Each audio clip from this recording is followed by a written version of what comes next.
You're in vendor land, right? You're in vendor world. Yeah, I'm in vendor world. I'm a Cloudflare.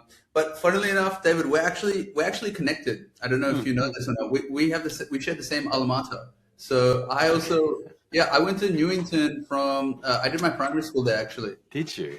Yeah, I did. So you went to Wyvern, is it? Or sorry, went to Wyvern or up in Linfield. Linfield. Yeah. Okay, interesting. So you would have gone to the Stanmore, I presume, right? But I went for boarding school for 6 years. I didn't. I started at 12. Right. Yeah. At Newington. At Newington, yeah. Newington, yeah, nice. Yeah, I think I posted a photo recently. I'm happy to talk about that as well because the whole story around the Coach Barker, which I'm not sure whether he was around for your time, but had this anniversary, 50th anniversary of Newington basketball, and so got this sort of fancy, Newington 50 with my name on the back and the number 77, the class of 77, and I was telling my colleagues, I said, when I played, it wasn't that fancy, it wasn't that nice. It was quite iron on numbers. I think it wasn't even that fancy, but yeah. I think that's just things in general back in the day. Like people, I think basketball in general, basketball is definitely way more popular now than it was. Yeah. No. It was no. Clearly, it was traditional sports, the crickets and so forth, were considered to be the main sports. But actually, it was interesting when I was there. We came second one year and third one year, I think. But the gym was packed out with people, and there was you could see the popularity rising. But the headmaster was pretty damning on that because we one year the coach decided to give us all warmer t-shirts with our number and our name on the back, right?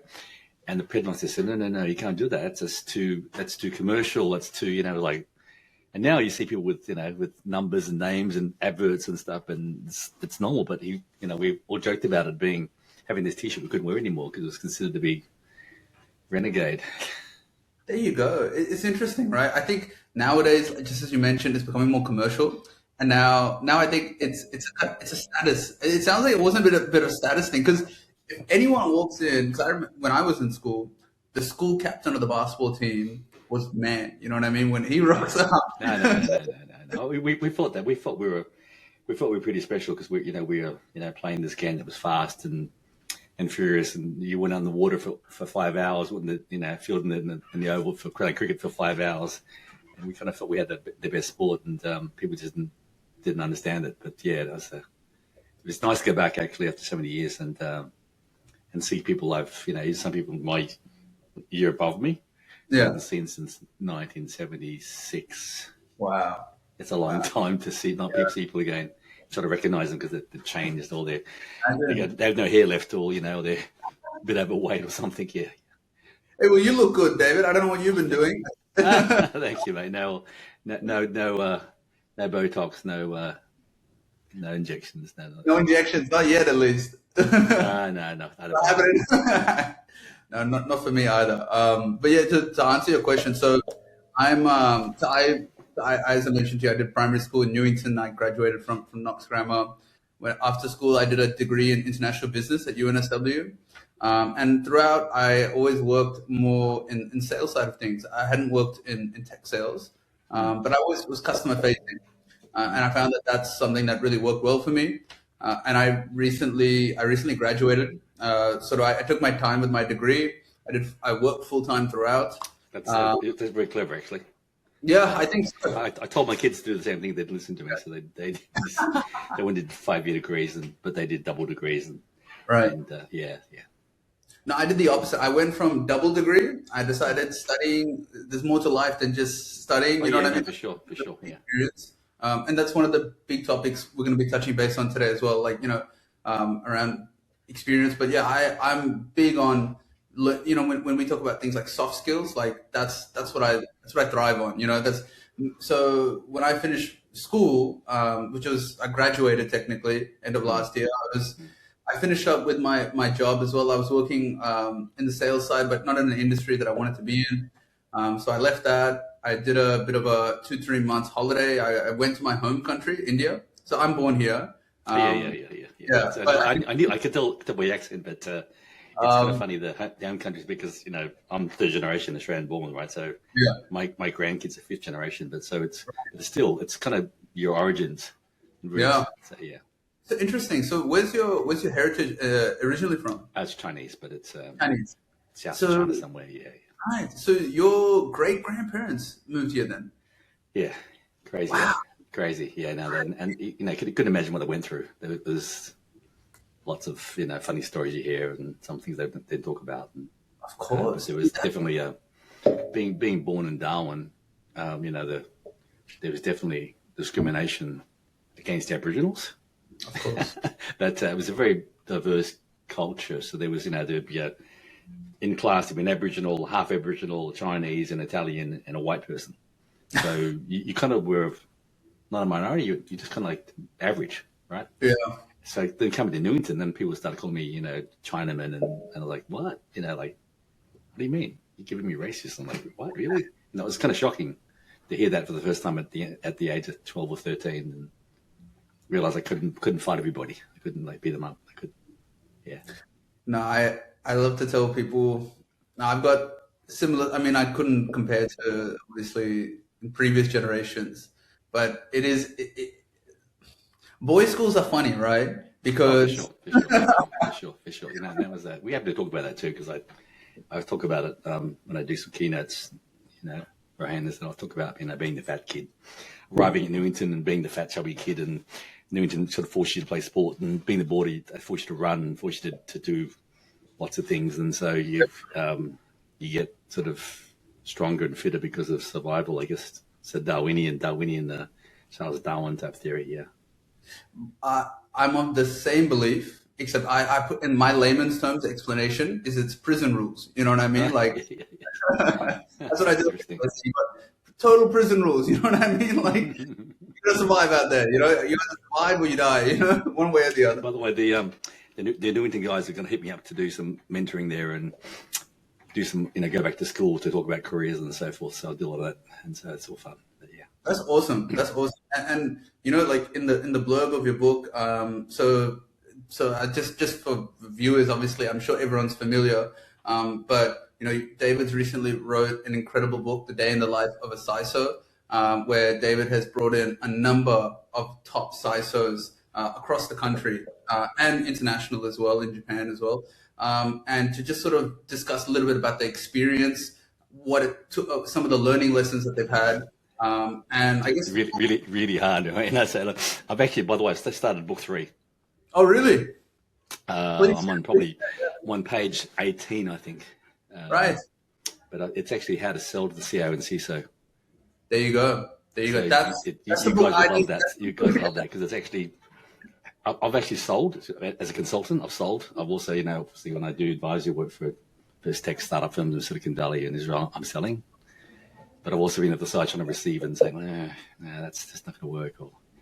And so I've got a, rather than this sort of one with a lot of people, I'm doing the same thing, but I'm not asking for a chapter. I'm saying, hey, Mr. Tech Vendor, Mr. CIO, Mr. CISO, tell us what you hate the most. What do you like the most? What does someone say in the first 90 seconds to get your attention?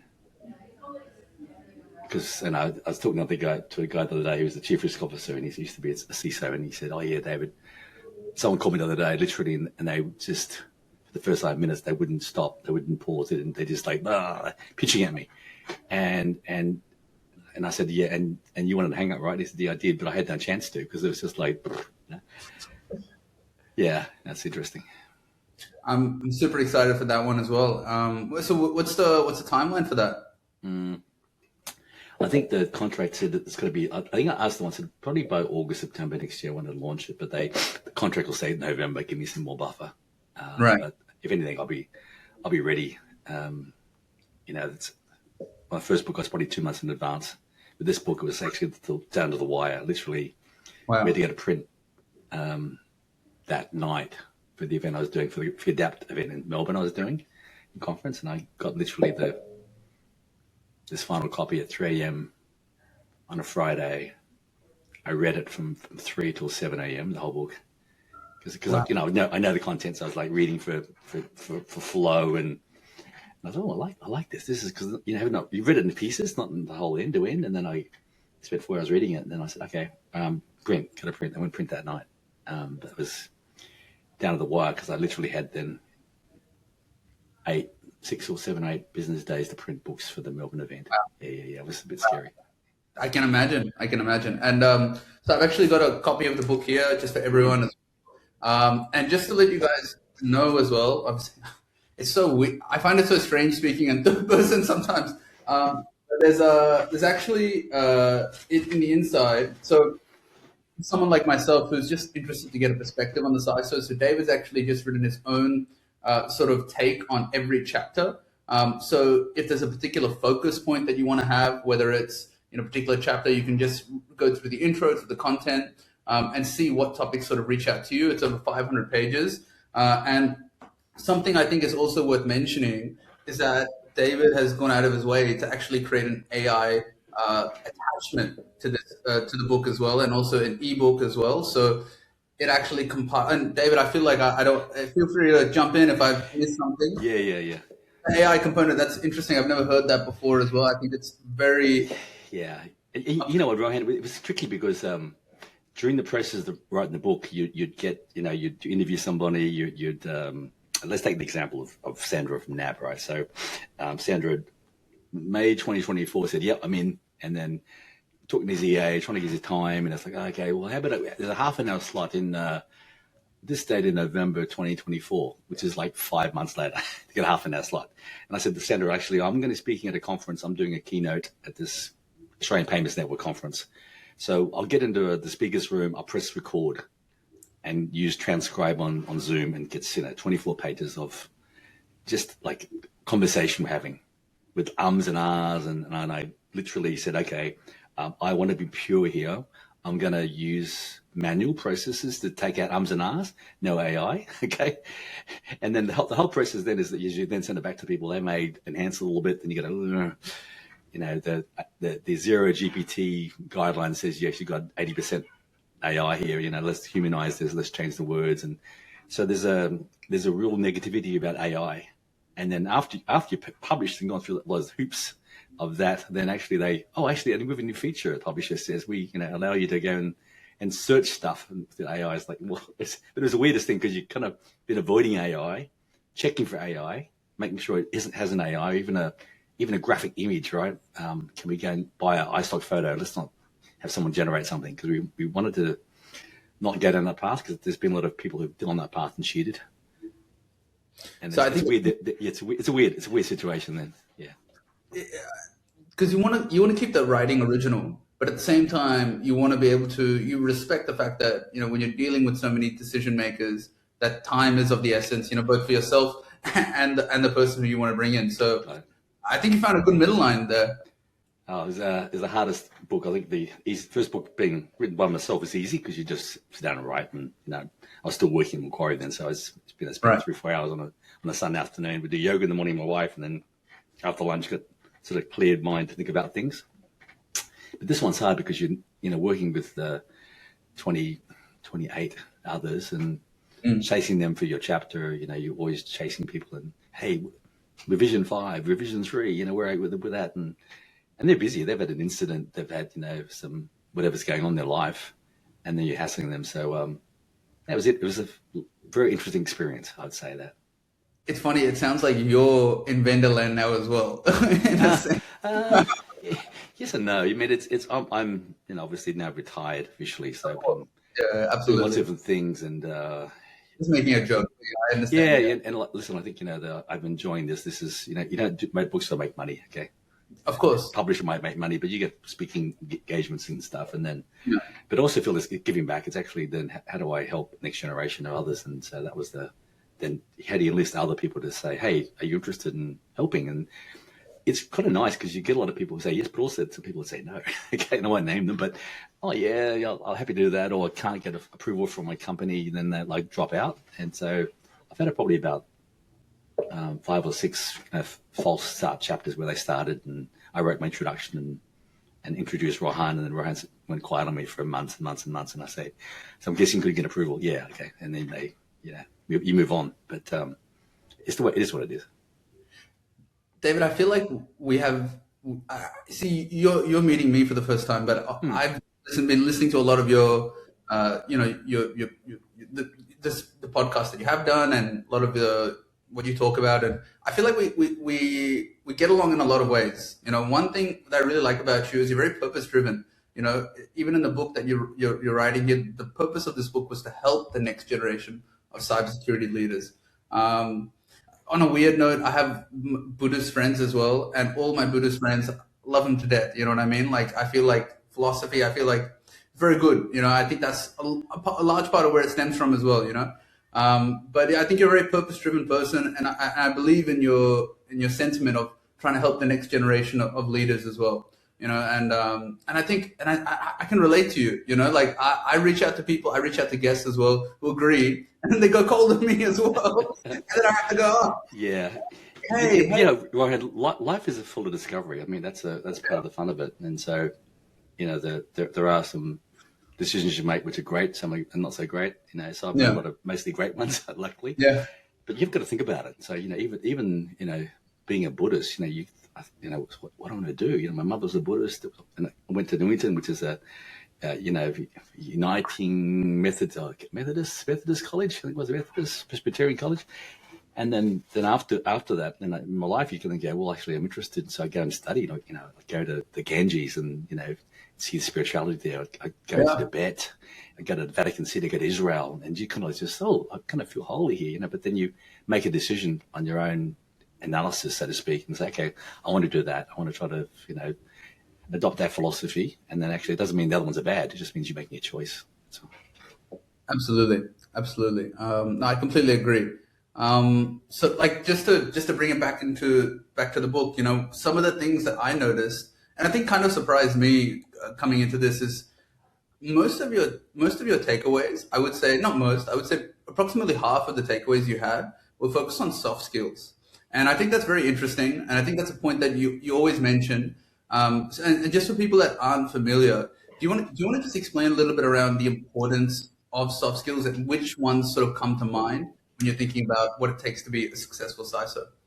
It's something I believe in intimately, because if you look at cybersecurity or CISOs or CIOs, the roles you have are difficult. Okay, you have so many stakeholders that are above you, peers, regulators, inside, outside, all trying to ask for a piece of you, wanting to get you. So it's really hard to please everybody, and so it's not a hierarchical position that you can say, yes, I'm the guide and I'm going to decide what's right or wrong.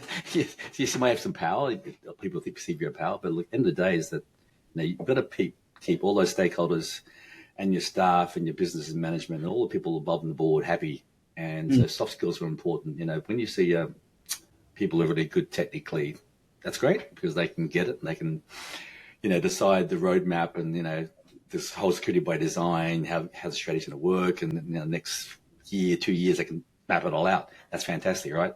And all of us have our own gaps. So then, to me, what makes the difference and gives people the longevity is that ability to have the soft skills. So there are a number of things, and actually in book one, by the way, not in book two, I talk about that a lot, specifically around soft skills, around strategic thinking, communications, negotiation, risk management. There's a whole bunch of different things. There's top 10 of these things, by the way. You can be good at. Now, for most of us, we can be bad at some of those, or not so great at some of those. But then you've got to decide, what do I need to do that job? It doesn't have to be not to be a CISO, not to be a CIO, whatever it is. You want to be ambitious and be the best version of yourself, right? And say, go back to I was a fat kid. How do I be the best version of myself? Gosh, I want to have. Early in my career, I said, okay, I was married when I was 20, by the way, okay, and I had a baby, and so I said, I want to have an enjoyable career where I'm learning. I'm not stuck in any one industry, one company, one sector. How do I do that? I was a management trainee, then became a business analyst, then became a coder, and so I can do this. If I'm a business analyst or coder, I can do that anywhere, right?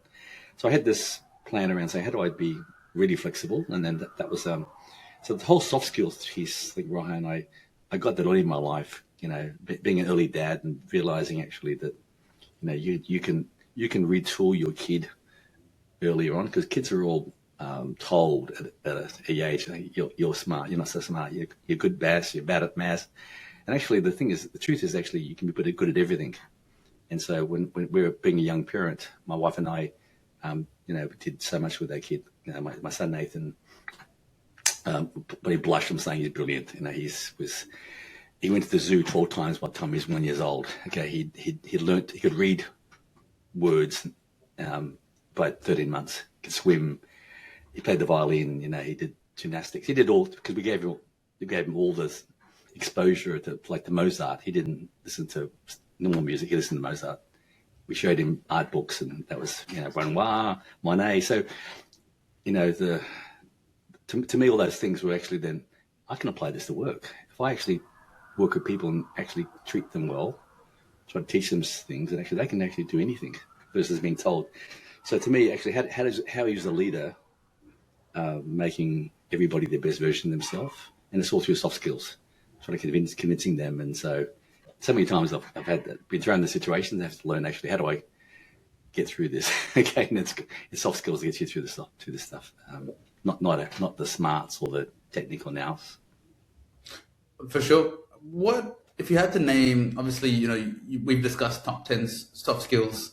Where do you think the gap generally lies? If you had to pin it down to maybe 1, 2, or even 3 soft skills that you think that's a gap that if you could address this would really elevate you. Look, there's when I talk about communications, there's communication and influence, right? And so you may have seen some podcast where I talked about, being 27, having a team of 3, and then I was at Pioneer Concrete, and suddenly I was promoted and having a team of 45 to 50. And I was 27, and it was like, oh my gosh, how do I even know to speak to 45 people in a room? That made me nervous. Hell yeah, right? So then I said, so to me, how do I then be good at this? How do I then not be afraid of public speaking, but actually be great at it by just being able to speak, without preparation, think through what's the audience, try and engage with them. And so if I'm in an audience of 20 or 50 or 100 or 1,000, I can, look at people and have that engaging conversation versus, speaking to the slides. And it's the same thing. If you practice that, you do that in the boardroom. We do that in a management meeting. And so that resonates. So to me, picking what you think are your weaknesses and trying to make them as much as possible into strengths or into being okay helps you smooth out your rough edges, I think, because all of us can have those things we're not great at, and it can be different for everybody. For sure, absolutely. It sounds like communication is the mission critical soft skill, but we all need it. It is. So, yeah, because communication means you can influence people. Yeah. To follow you. And so for me, it was actually, well, how do I get people to follow me? That they're smarter than me, they're older than me, they know more about the world than I do. How do I try to get them to follow me? By being open, but not being dictatorial, and trying to then, be, how would you say, just be yourself in a way, but have some sort of strong integrity to be able to follow through in things. Yeah. Absolutely. No, thank you for giving a little bit of insight around that as well.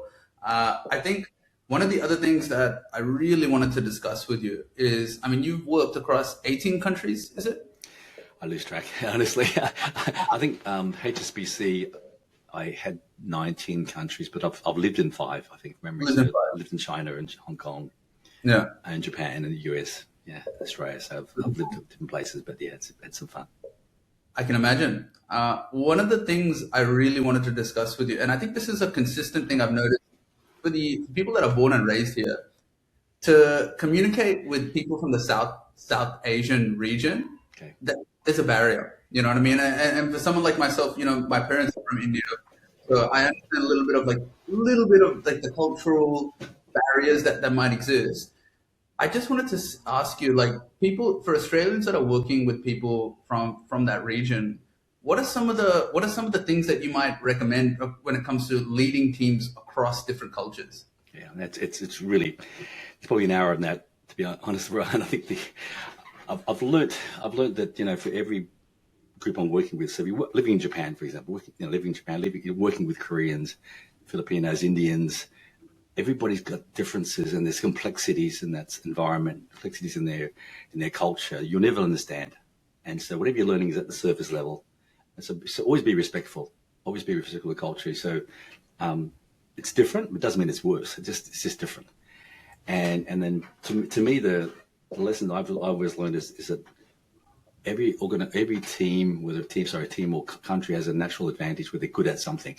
How do you play to those strengths? Okay, and say, okay, they're really good at, in Japan, they're really good at just working bloody hard. Okay. So how do I make sure they're working hard on the most important things, not just working on stuff? And so you play to those strengths rather than trying to break it, because you can't break that. It's just unnatural. And so as a leader, how do you get people to be a bit uncomfortable with areas, to say, look, classic example. I was CIO in Japan at Tokyo for MetLife, and I received this document, say big, to approve, and it was a remediation for, I think, Windows, something or other, okay? And it got around for approvals for 5 months with all these little stamps, because in Japan they used to stamp the hankoks and signatures. And I looked at it and said, oh, look, this is not going to be never a no from me. But why do we waste 5 months of our lives approving this document for? Because it's clearly we're going to upgrade. No, we're not going to say no. Okay, And so can we not do that in future? Can we just eliminate that work, because actually it's not good useful work? Let's use that time for more important things and think about this from a strategic standpoint. So not being critical, just trying to just change the behavior so we can start working on what's more important. And people were taken aback a bit by that, because it's a little bit like where you're giving up authority. I said, no, not really. I'm trusting you that we're going to do the right thing. You come with a recommendation, we'll just do it. And I signed it. We don't need 35 signatures. But try to work with the culture and try to change that when it makes sense. Otherwise, just don't try to change it. So what I'm hearing is, one, we've got to be respectful, right? That's mission critical. I think generally speaking, that's something people can address. Two is to stick to the strengths of the country. You mentioned Japan, Japanese people, very hardworking. I think same could be said perhaps about Indians and Koreans, you would know. So sticking to the strengths of the country and aligning yourself with those is pretty powerful. Perhaps maybe, yeah. So obviously everyone has their own weaknesses. Is there anything else that you would suggest to someone that's perhaps, yeah? Cultural language is important too. If you can, be respectful to cultural holidays that are occurring, and if they're occurring, try to have the right namaste greetings, or different, different Thai, Japanese greetings that make sense, that people would sort of put a smile on their face. And so I think in my jobs in China, not being born in China, but being born in Australia, then trying to learn Chinese to the point that I could try to or Japanese, try to make a speech every week at the team meetings and so forth, just to have them see me uncomfortable making that speech, have a bit of a laugh, okay? And then I say, look, I want them to be good at English, so they can be powerful from being a bilingual standpoint. And that's just a, resettling of the levels, right? That, we're all here together, we're in it together. We're not I'm not better than you. I'm just your lead at the moment, right? So how do we all improve ourselves? And so make that effort, I think, makes a little difference. It's a very small, subtle thing, but people do really appreciate that. And it's quite surprising, I think, how much the little gestures or phrases can make a huge difference. People see you and perceive you. Do you think people don't do that? Oh gosh, I don't know. I remember even one time I did a Macquarie, session with the team in India, and it was actually not my team. My team member was there, Rolly, and she introduced me, and then, I did namaste, good to meet you, and that sort of stuff, and people were just like, oh, they're really, really surprised, and they're surprisingly warmed to that, I think. But I think that's superficial in a way, because I think then it's how you act afterwards, and how you then take the questions, how you be respectful, how you ask questions back, and how you challenge the team to bring their best version of themselves every day. Yeah, absolutely. So key takeaways: respectful, stick to the strengths, and try to learn. Try to be immerse yourself as much as you can. Try to learn certain phrases, and whether you get them right or not, people are always culturally understanding and they appreciate the effort. That's sort of my takeaway. I think I find a similar experience when I travel as well. When I'm speaking to people, just the effort of going out of your way really sets a good tone in people's minds. It's just curiosity, right? I'm naturally interested in history and culture, and I will ask silly questions about things and just to understand. And if I'm in India, for example, I used to ask, well, the locals that say, well, if you meet someone, you know, just before they speak, what caste they are, right? You know what religion they are. They said, yeah, okay. How do you know? I said, they just know. I said, okay. Well, I don't know because I'm not from here. And so I thought about it. I said, okay, so they would know about the caste and class and religion, and I'm seeing this as being right. Okay. And so there's many more layers to this picture that actually I'm not aware of, that actually means that actually if these two people are talking to each other, there's a background conversation already in place that I didn't even know about. Oh, sorry. Preconceptions. No. Preconceptions that have already been set. Correct. Yes. That's very interesting. And once again, I'm all about asking questions, whether they're stupid or not. You know what I mean? Like I ask. I don't get it. One of the things that I heard Kobe Bryant, I'm sure, yeah, you're familiar with Kobe Bryant. I've actually seen him in Vegas, by the way. When he was alive, I walked past. I'm not a big gambling person. I was with my wife in Vegas and walked past, and he's sitting in the booth there with his wife and kids. Right. It's Kobe Bryant, but leave him alone. He needs his privacy, right? But he's a pretty amazing guy. Yeah, very amazing guy. And one of the pieces of advice that he was giving to one of the future generation of players was, you have to be a kid. And Giannis was the guy, Giannis Antetokounmpo. I'm not sure if you would have heard of him. Be a kid. So what do you mean be a kid? You got to be a man, right? Like you got to step up. You got to be a leader. He said, no. See, kids have a childlike curiosity, right? If you ever see a kid, they're never afraid to try something, to do something. He said, that's what you need in order to be successful. So I try to carry that with me every day. That child, that inner child. Like I don't want to lose that. I think that's spot on, Rohan. I think at Black Friday sales recently, the last few weeks, I bought a whole bunch of stuff, wine fridges, but I also bought myself a guitar. I can't play guitar. I'm learning to play guitar, and that's the very thing, which is your fingers don't move as fast as you think they are. And the guy says, "Oh, these 4 chords give you a song," and I was like, "Oh my god, I can't move from chord 1 to chord 2," and you feel kind of dumb, but then you realize next day you can do it, and then it's being a kid again, which is that curiosity, which is I'll never be on stage playing guitar, but actually this is something I want to master in my lifetime if I can. So giving yourself those extra goals. 100%. Yeah. No, I'm never afraid to feel dumb. I think I pride myself on that actually. Like the fact that I'm not afraid, someone's got to figure it out. You know what I mean? someone's got to step up, right? I really appreciate that, and your take on that. One of the other things, and this isn't just a CISO problem, this is something that I think we all deal with, time management, prioritization, right? Such generic words, but I know one of the big things that, you mentioned in your book was around, risk management, prioritization and time management frameworks. Did you want to go into what that means to you and how we can apply that? Yeah, that's interesting. Early in my career, I think I did teach a time management course to people, and just the principles of time management. But then these words are used interchangeably, right? Priority management, time management. They actually are quite different. And I remember coaching many people about this over time. And I actually got a book copy here if I grab it. This is not my book, by the way. It's actually one of the things I've used, and it's actually a really interesting book. It's called For Your Improvement, and it's a Colin Ferry book. And so what's interesting was I was, often would coach people, and the book's good because it just is just full of, soft skill type improvement areas. Okay. Right. And I had staff members like, you know what, this person's always working long hours. And they're always here early. They're always here late. Never go home. They always go out afterwards, with their friends, but they don't get results. Actually, they have a time management and a priority management issue. But most of all, it's a priority management because they can't figure out what's important and get it done first. And so that was one of the things I would say that from I put them on the summary of the books, I think chapter 30, I think it is.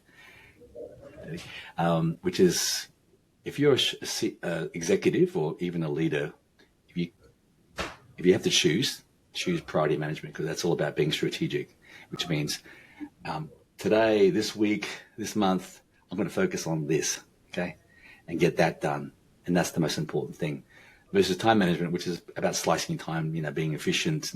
And efficiency is important, but that's very tactical.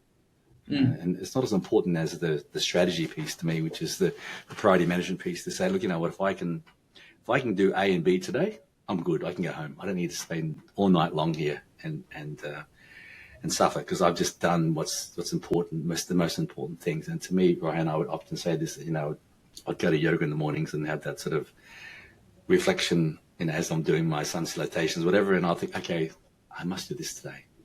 And if I get that right, I'm done. I'm good. And that's a sense of satisfaction to yourself, sort of endorphin to say, tick, I've done that. And that's a priority versus just doing the stuff that just fills the page. Okay. And I think whether with work or with life, if you're just ticking the boxes for the boxes, ticking the state, and actually you're missing the point. Because it's more about, having moments that take your breath away, rather than having too many breaths, having a really long life of 110 years versus having amazing experiences. That to me is more important. So just to break it down, because you've touched on a couple of things there. Okay.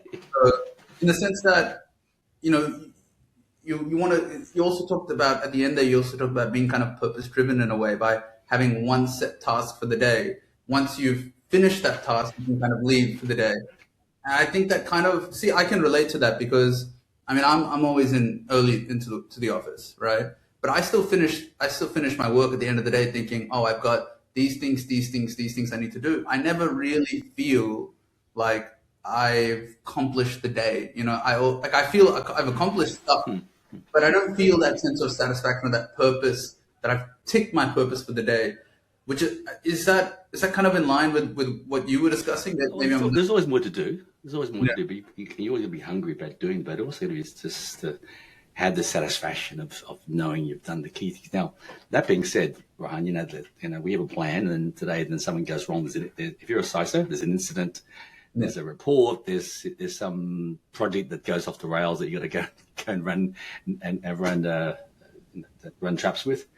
So you can, best laid plans can be changed based upon that, right? So that's okay. But if you say I will want to be really focused, and my first book I talk about this 90-day plan and having this published plan.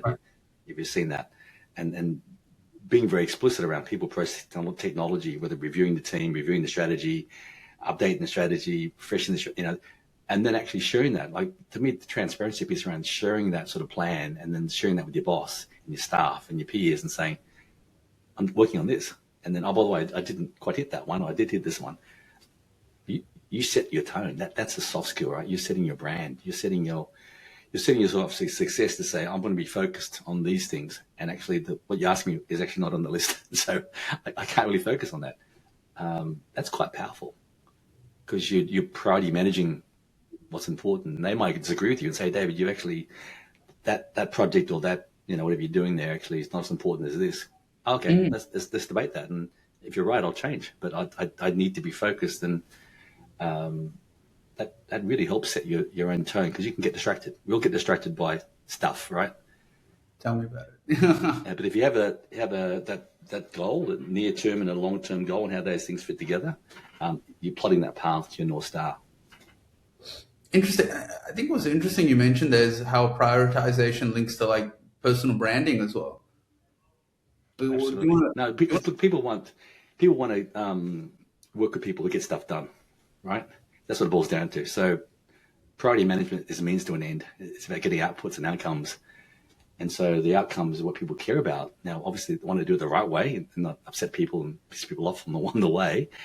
So doing the right way is important, but actually by having clarity, being wishy-washy makes a huge difference, because, you follow a leader who involves you and say, okay, Rohan, I want your opinion about this. And then we've decided, right, this is our goal. This is our next goal after that.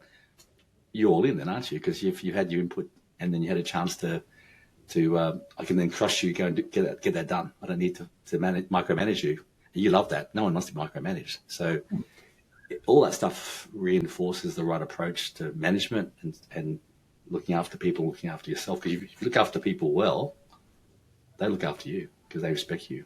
So it works. It's a cycle. Yeah, right. No, that's totally fair, and that interesting little sort of nuance there, I guess, between both time management and prioritization, but then also how prioritization links to your personal brand. Like we can't do everything, right? Yeah, I mean, everything is connected in the end of the day, right? We know that. We just tend to segment, compartmentalize things to say this is that, but actually, everything you do in decision making is impacted by other things. So you can't do things in isolation. They all impact each other. That's just life, and no, that's not Buddhism. That's just life, right? And so that you just have to understand that if it's connected, how do you when you're making a change, what reactions will happen elsewhere? Because it's not just little me making a positive change. Someone else will see it as being negative. Yeah, yeah. So I guess every action has an equal and opposite reaction, I guess, right? Yeah. One of the other things that I wanted to touch on, and I don't think it's spoken about enough, is about mental health.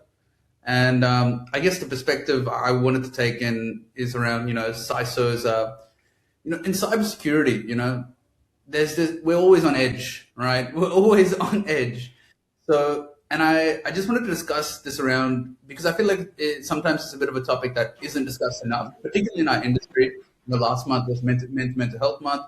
And I just wanted to get your sort of opinion with your 25 years of experience. What does taking care of your mental health mean? Stress management? How do you go about addressing that? How can I do that? How can we all do that? Yeah, there's a little test, right? If you go and just feel your jaw, right, you'll feel tension there. Right? If you go and test yourself, and I learned about this going to the dentist, and the dentist would start massaging me, and I go, oh, that hurts, and they go, oh, that's where you carry your tension. And so for all of us, carry your tension, then you grind your teeth. And you grind your teeth when you sleep. So that's just a sign of stress. Okay, so then how do you deal with that? And that's not massages. That's just superficial, right? It's getting down to the root cause of. And to me, actually, the thing with stress is if you circle back to the prioritization management piece, if you've done the right things and focus on the right things, then actually you should have less stress. It's just you can't control everything because some stress will come from the outside in. And so when you can, just try to be very focused on what you're doing, what you're not doing, be able to deal with that issue right now and say, look, I've got this incident, I can't deal with that now, and that has to be deprioritized for now. And then I think for all of us, the stress can come from actually, the imposter syndrome, which I talk about in the book as well, but also then when you don't know the answer, okay? Don't get stressed. Actually, I don't know the answer, and be honest about that. I need help. What do you guys? What do you think? All right. What do you think, Bob? And get all the power of this team to help you figure out the problems. So for me, leaders who actually, because you hear a lot of confidential stuff, right? As a leader, confidential stuff, sensitive stuff, and you go, God, who do I talk to? How do I solve this? Yeah. Versus actually give a huddle to your team and say, look, something come up. I want to share something with you, which is really sensitive, but I want you to tell me what you think. Have I thought about this the right way? And then you're not sharing the stress for them. You just want to share the problem and say, give me some ideas here, right? Yeah. I found that very therapeutic versus actually holding it inside and trying to figure it out for myself. And so I think that's important for leaders to be honest about themselves, about, where they see the boundary of their abilities or can't think through a problem and then involve others to help them. I know if you're on the other side, you appreciate that because the boss is being very, very honest about and wanting help. And it's not a sign of weakness, it's a sign of strength, I think. And so that helps you manage stress. But at the end of the day, to me, all of us manage stress differently, right? We go for a run, go for a swim, go for a walk, play the guitar. It's just different ways of managing stress. And so what makes you smile and then relax those jaws, okay, is very individual. It could be your kids, your dog, it doesn't matter, but you need to find a way to get some sense of balance because most of the time your job in life is imbalanced. And it is always like that right now in our disruption world, people walking around with devices in the street. It's just insane. You think about it, right? So how do you, what someone told me about this is the interruption society, interruptions, whatever the right words are. We're just constantly being interrupted by a tweet or something. And so, find your time to put your device down, chill out, read a book, relax, listen to music, whatever works for you, and just allow yourself to be bored. Allow yourself to have that dead time. And it's not really a dead time because in the background you're thinking, right? You're thinking, but it just allows your brain to just have less streams going on, and you can manage stress better that way, I think. So that to me, it used to be yoga when I was in the CISO role in Hong Kong. Yoga every morning, 6-7 days a week, and I just chill, figure out mindfulness, what's important today, and go and do it. Versus being confused with 10, 15 things in my head to do. And guess what? You did in that situation, you don't do any of them. You're getting nothing done because you're slicing between different things. Yeah. I can completely relate to that. As someone that is highly ambitious, someone that wants to do a lot of things, I find that I have 10 different tasks, and that's perhaps because I'm early in my career, and I'm sure I'll figure it out. But I'm sure I'm not the only one. I speak to a lot of people that are early in their career as well, people that I work with, and outside of that as well. And it's a consistent issue. It's that we live in the world of distractions right now as well. My generation, just as you mentioned, with a smartphone gen, so it can be difficult from that perspective. But I think also something you mentioned there was around sharing with your team. Just being open and honest with your team.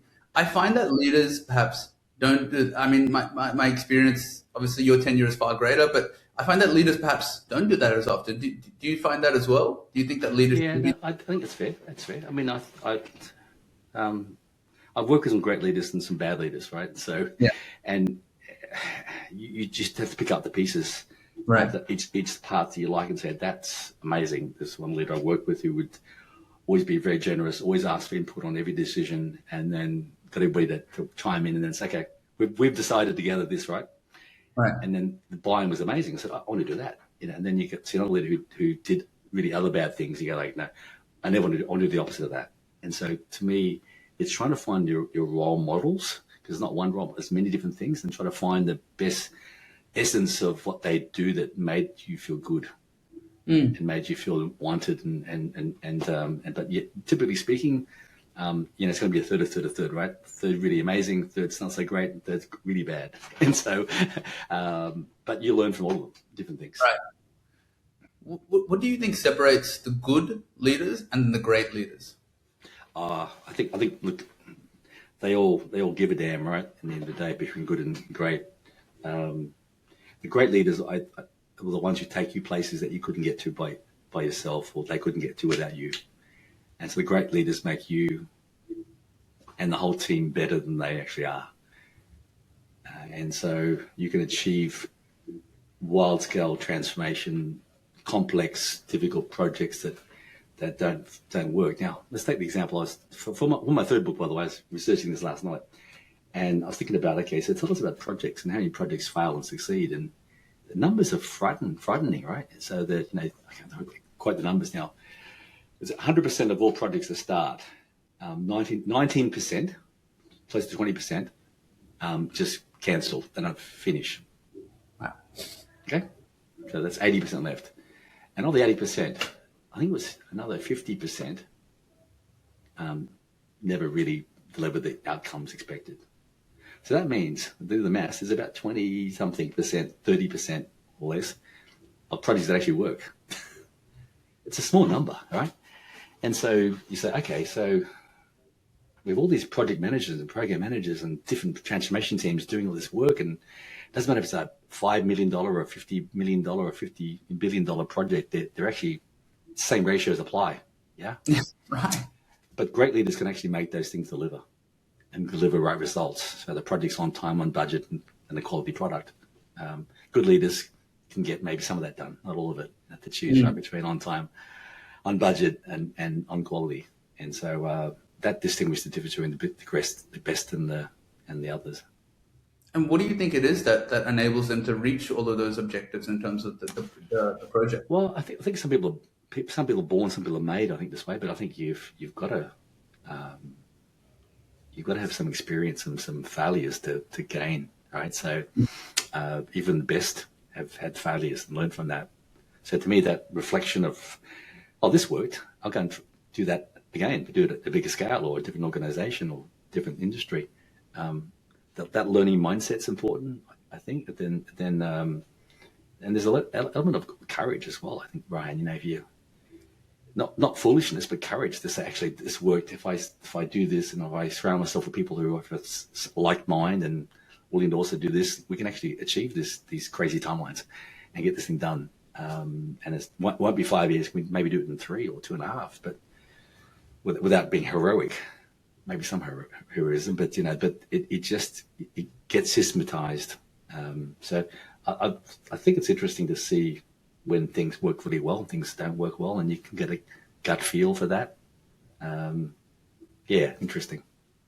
It's so interesting. I think one of the things, it's funny you mentioned courage, because one of the topics you've talked about in the past is leaders that come in and just kind of want to fall under the shadows a little bit, and leaders that come in and really want to bring change, and they're courageous, and that's what it takes. Would you say that that's in line with what we're talking about as well? Well, change management and transformation is aligned, right? For sure. Being under the radar is one way of getting things done, typically speaking. Being above the radar and being explicit and telling people, I think it's the only way to go. If you're under the radar and say, I want to make change happen, I want to tell anybody about it, keep it secret, and when it happens, we'll celebrate because surprise, it worked. I don't know that works too much, honestly.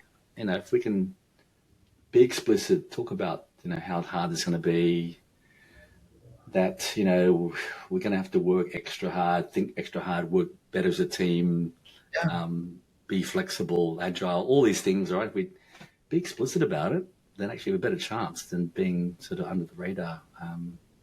But under the radar, feels safer because I'm not exposing myself, I'm not committing to things, and I don't believe in it. I think that sort of approach, if it works, it's a fluke. Honestly, I don't think it's not repeatable. You're going to have a repeatable transformation after transformation. You just need to be, have all those elements and bring them to the table. Don't be afraid to be bold about your ambitions. Is that? No, absolutely. And tell people, right? If I mentor some people on this topic, and they talk about their ambitions to be a CEO and CISO, and I said, have you told anybody?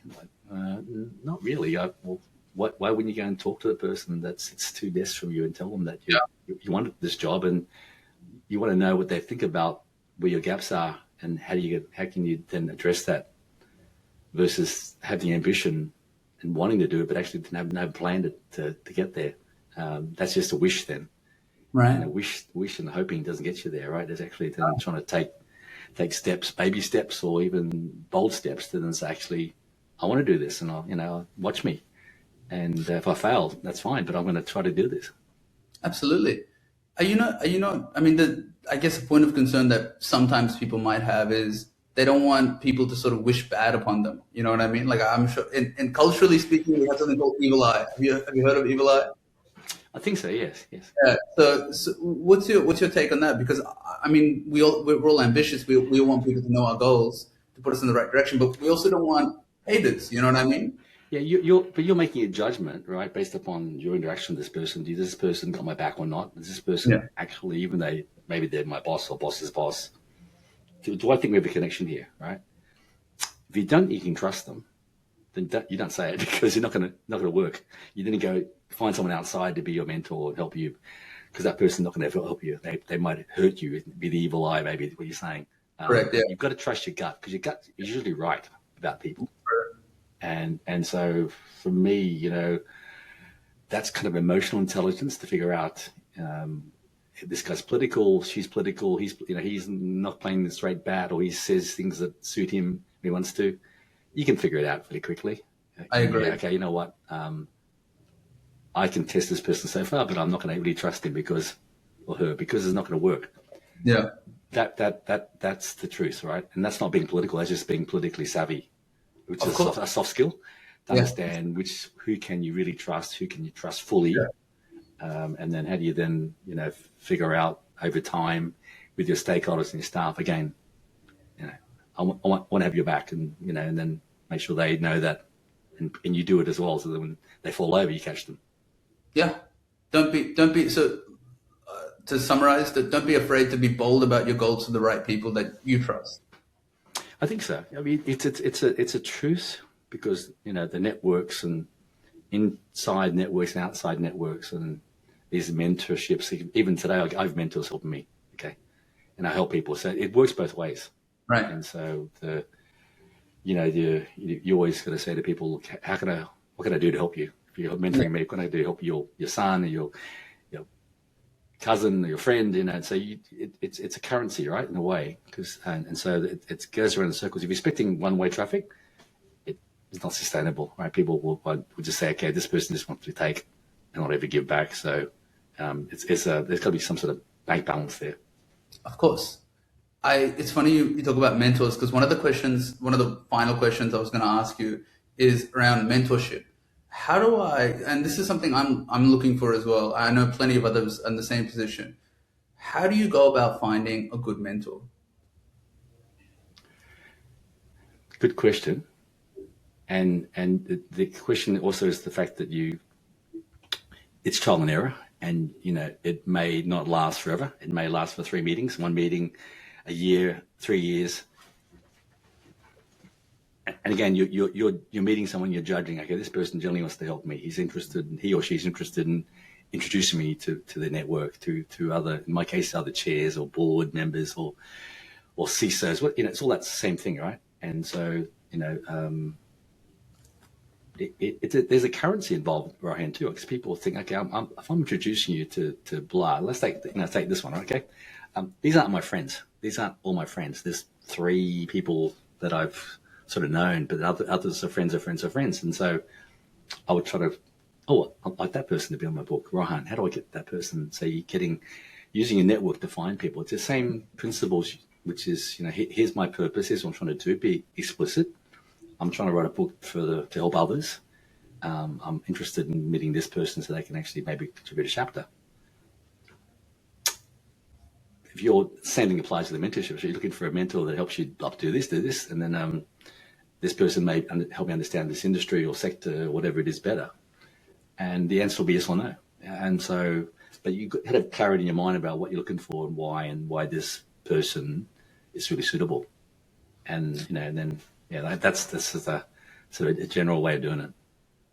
It totally comes back to what we were just discussing, right? Being bold in your goal, in what you want, and speaking to the right people based on your gut. Yeah, and bold doesn't mean aggressive. Bold just means you've got to stick your neck out a bit.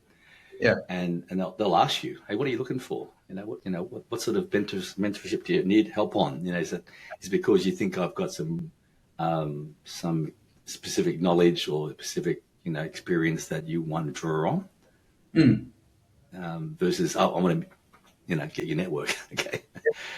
Now that you'll get that too, right? But that's not where you start from, because that's kind of like your currency. Give away your network to everybody, and so people often will start with that. Let's have a coffee, and can you introduce me to this person? I go like, I could, but why would I do that? It's an interesting one. I wouldn't ask if I can stay over at your house if I go to Melbourne, right? We'd go for coffee first, we'd grab lunch first, I'd meet your family, and then I would ask for something like that. For sure.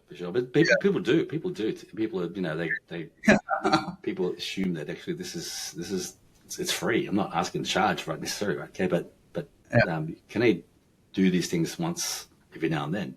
If I'm constantly referring you into X, Y, and Z, then I can't do that anymore for other things. And of course. So it's a relationship there. And so it doesn't matter if it's a mentorship or referral. There's always dynamics underneath, right? So how do you understand that and be aware of that? Sorry, before I was about to, it's a currency exchange. Currency. It's all the currency. It is a currency in a way. Yeah, it is for sure. Like I was asked the other night, there's a AI startup from Silicon Valley. Can you help me, David? I said, happy to help you. We'll put you on as an advisor. And I was like, great, but I just can't do it for free. Because I can do this once a year or twice a year to this people, but it's being realistic about it. It's not just being commercial. It's being realistic around how people look at it. Because if you damage your own brand by doing that, then that's bad. Okay, so I've helped them, or maybe try to help them, and damage my own brand, then your brand takes your lifetime to build up. You Correct. can lose it in one transaction if you act transactional. Without a doubt. That's what Warren Buffett says. Warren Buffett says it takes 30 years to build trust, 5 seconds to break it. Exactly. So very interesting. There's only two other things I really wanted to touch base on before we jump off. I consistently run into, so I'm new to the cybersecurity industry, like a number of people that are coming into this. I consistently run into people. I ran into who are looking to break into cybersecurity. I was caught an Uber home the other night, and someone was coming from a supply chain background. They'd done a master's in cybersecurity at UNSW, and they'd asked me. They said, "Rohan, I'm looking to break into cybersecurity. How do I do it?" And the truth is, I actually didn't know what to tell them because I ended up in from a vendor perspective. So, but I really wanted to help him. So I guess you're the person that would know. So my question to you is, if you were to start in cybersecurity fresh, what are the things that you would want to do to break into this industry?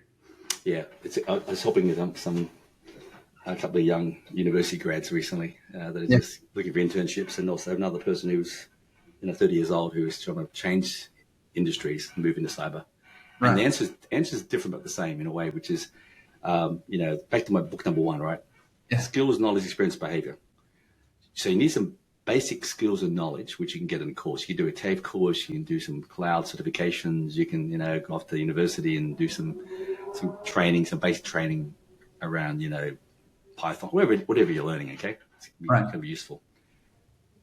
But what's more important is actually getting some hands-on experience and showing that behavior. So whether it's experience as a unpaid intern, okay, or working with someone who's doing pen testing or working on a SOC, to sit there and watch them, observe what they're doing, ask questions why. I think that matters, right? Because then you actually on your CV you've got some academic experience, but then you've got some real life experience seeing actually how you make decisions around what to do, what not to do when you talk about a data loss prevention tool and looking for false positives. And so for me, trying to work out how to, fill out your CV with those experiences makes you more employable. At the end of the day, right? Yeah, there may be 3.5 million roles that are vacant globally, but I know a lot of people looking for jobs still. And so you've got to make yourself employable, which means there's demand, there's pull for you. And so what makes you different to that person? And you got to think through that and say, okay, how do I become the best version of myself as a cyber analyst? Who can I talk to that's done that job, that can learn from them and learn about how they think, what they see as most important thing to learn. So I think there's all those lessons you can take from, your peers that are maybe a few steps ahead of you only. But definitely for me, all that skills, knowledge, experience, behavior matters. And trying to get some foundations in place and get your hands on. Once you're in the job, it's easy to get another job. That's a simple adage we all talk about, right? The next job comes from this, but getting a start's really hard, I think. I think the hands-on experience is where the people are struggling. When we look at that framework that you've just broken down, it's the hands-on experience where people are really struggling. They've got the academic knowledge, they've got the behaviors, right? Yep. But they don't have the experience. So I think doing an internship is a great opportunity. What are some of the other opportunities for hands-on experience that you might suggest? Oh gosh, there's actually the chapter on cyber talent. I'm not sure if you've read it yet or not, Rohan. There's a chapter on cyber talent, and then I was working with a CISO who's just changing jobs. She's been the CISO, going CISO for TAL Insurance. Right. She's been at AGL. Yeah. And so Miriam read this chapter, and I supplemented with a few additional pieces. And I said, look, the best model is Israel. And we know Israel being very famous for cyber companies, but the reason why is that they go straight from their school, and they first want to be in cybersecurity, that they've got this understanding that cybersecurity is sort of a national defense thing, right? So they see it as being important, patriotic to do cybersecurity. Right. So they're seen as rock stars. I'm going to be a rock star, play guitar, but I'm going to be a cybersecurity person instead. Right. And they go in the army. In the army, they put them on the tools. They learn hands-on first. There's no theory, just hands-on. Wow. When they finish the army, they go to university, and then they learn the theory, which is the reverse of what we do. We put people to university and then tools. So go and get our hands-on tools.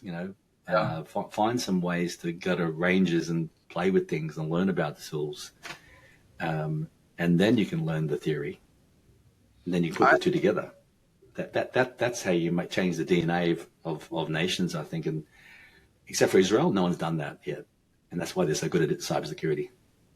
Those three factors. And so we can change that. We just need to choose to do it differently versus the current model, which I think is kind of broken. Of course. The last thing I wanted to touch on, and look, I really appreciate everything that all the advice that you've sort of shared, is, as you mentioned earlier on at the beginning, you've been married since the age of 20. I think with the divorce rate, the way that it's looking, what advice would you give to people to have a successful, happy marriage while still managing, work-life balance, traveling across, living in 5 different countries, with the stress load that you have? I mean, what's your... No, thank you. I've thought about it a lot, actually. I think is it luck? Maybe some luck, but there's also working at this, right? But then I think to me, if I go back to my Newington days, if I think about that for a moment, right? And I sat in a class taught by the chaplain of the college, and he asked a question, which was, we're 15 years old at the time.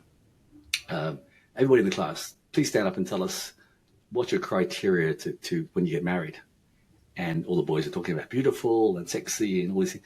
And I said, I want my wife to be my best friend. And all the boys laughed. And I thought, no, that's what my parents are. They're fantastic. They can see them talking, they're engaging. My wife's my best friend. And so that's the best marriage advice I can give anybody, is that making your best friend. And if it is, then you'll do things together. Right. That keeps you together. And so that I thought about, amazing. I thought when I was 14, 15, that thought, and it was kind of true. And, so I think that's worked for me. Thank you for sharing that. Look, David, thank you so much for your time today. I really appreciate it. And look, we'd love to have you again. I'm planning to run some panels as well, if you'd be interested in joining in with some other CISOs, perhaps in the future as well. So if that's something you're open to, I'll definitely reach out to you and let you know who's on the panel. I know Abbas is one of those guys that was interested as well. So I'll keep you in the loop for that. And thanks for your time. Thank you so much. I'll keep you up to date on the postings and everything. Thank you. All good. No worries. See you later. Have a good one.